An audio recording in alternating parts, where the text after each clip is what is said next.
दोस्तों, आज हम एक बेहद महत्वपूर्ण विषय पर चर्चा करने जा रहे हैं, जिसे जानना हर हिंदू परिवार के लिए आवश्यक है। जैसा कि आप जानते हैं, हिंदू धर्म में पितृपक्ष का अत्यंत महत्व है। यह पखवाड़ा वह समय होता है जब हमारे पूर्वज, जो अब पितृलोक में निवास करते हैं, हमें देखने और आशीर्वाद देने के लिए पृथ्वी पर आते हैं। पितृपक्ष के इन 16 दिनों में हम अपने पितरों का तर्पण, पिंडदान और श्राद्ध करते हैं, ताकि उनकी आत्मा को शांति मिले और वे प्रसन्न होकर हमारे परिवार की रक्षा करें। भगवान श्री कृष्ण ने स्वयं कहा है कि हमारे पितृदेव हमारे घर के अदृश्य रक्षक होते हैं। वे हमारे लिए एक कवच की तरह काम करते हैं, जो हमें हर प्रकार की अनहोनी और संकट से बचाते हैं। जब पितृदेव प्रसन्न होते हैं तो घर में शांति, सुख, समृद्धि और सकारात्मक ऊर्जा का वास होता है। लेकिन अगर पितृदेव नाराज हो जाएं, तो उनके आशीर्वाद की कमी के कारण जीवन में कई समस्याएं उत्पन्न हो जाती हैं।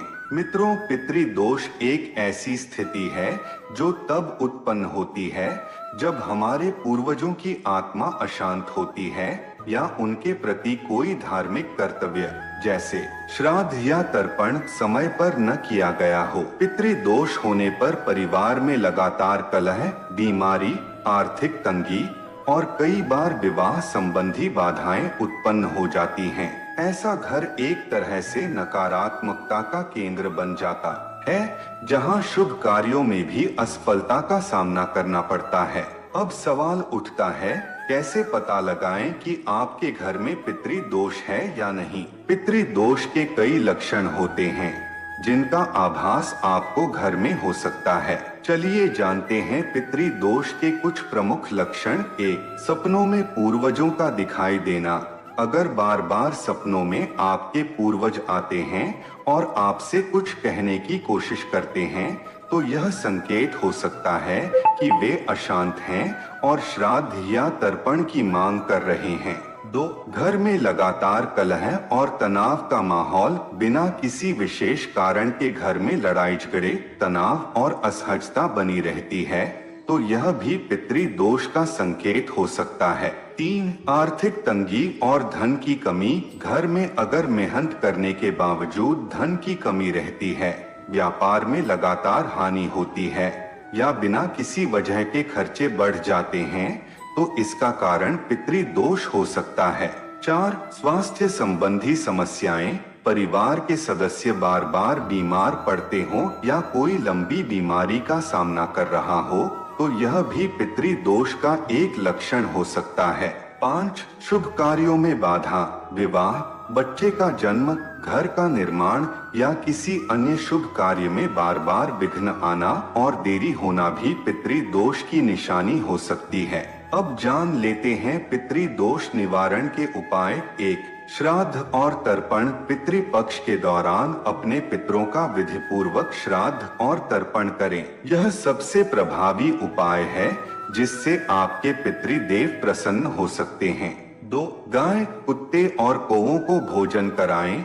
यह भी माना जाता है कि पितृदेव इन जीवों के माध्यम से भी अन्न ग्रहण करते हैं, इसलिए इन्हें भोजन कराना अति शुभ होता है। 3. पवित्र स्थलों पर पिंडदान। यदि संभव हो तो आप गंगा, प्रयागराज या किसी अन्य पवित्र स्थल पर जाकर पिंडदान कर सकते हैं।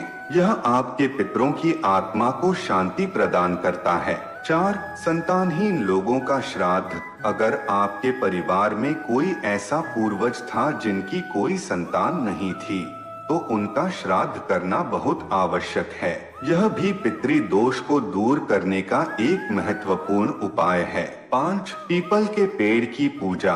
पीपल के पेड़ को पितरों का निवास स्थान माना गया है। पीपल के पेड़ की पूजा करके और इसके नीचे दीप जलाकर आप पितृदोष के निवारण के लिए प्रार्थना कर सकते हैं।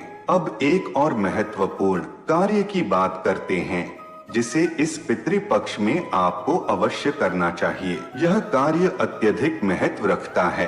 अगर आप इस कार्य को नहीं करते, तो आपके पितृदेव नाराज हो सकते हैं। क्या है वह विशेष कार्य? चलिए जानते हैं। पितृपक्ष के दौरान आपको अपने घर या किसी अन्य स्थान पर ब्राह्मण भोज अवश्य कराना चाहिए। ब्राह्मणों को भोजन कराकर उन्हें दान देना पितृदोष निवारण का एक प्रभावी उपाय है। ब्राह्मणों को दोष संतुष्ट करने से पितरों की आत्मा को शांति मिलती है और वे प्रसन्न होकर आपके परिवार पर आशीर्वाद बरसाते हैं। अगर आप यह कार्य नहीं करते तो इसका प्रभाव आपके परिवार की सुख शांति और समृद्धि पर पड़ सकता है।